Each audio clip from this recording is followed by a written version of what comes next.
ఇది దగ్గర వాయిస్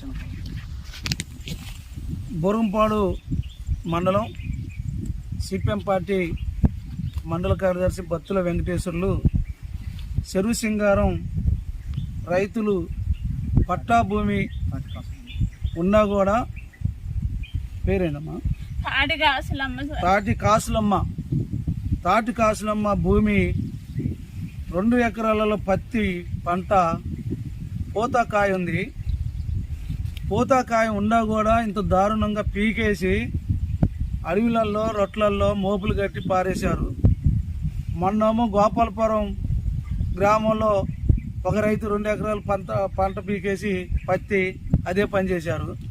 ఇప్పుడేమో పట్టా ఉన్న భూమి అంటే వైఎస్ఆర్ రాజశేఖర రెడ్డి ఉన్నప్పుడు ఇచ్చిన పట్టా ఉన్న భూమి పంటను కూడా పత్తిని పీకి ఇంత దారుణంగా ఫారెస్ట్ వాళ్ళు చేస్తున్నారు. కనీసానికి జాలి దయ ఏమి లేదా? వాళ్ళకి మానవత్వం లేదా? ఇక్కడ గిరిజనులు మరి ఇంత కష్టపడి సాగు చేసుకొని పంట పండించుకునే ప్రభుత్వమే గిరిజనులకు పట్టాలు ఇచ్చిన తర్వాత ఫారెస్ట్ వాళ్ళు కూడా అడవి హక్కుల చట్టం కింద పట్టాలు ఉండి వాళ్ళకు ఒక కాపీ ఇచ్చినా కూడా చూసుకొని కూడా కనీసానికి దాన్ని బట్టి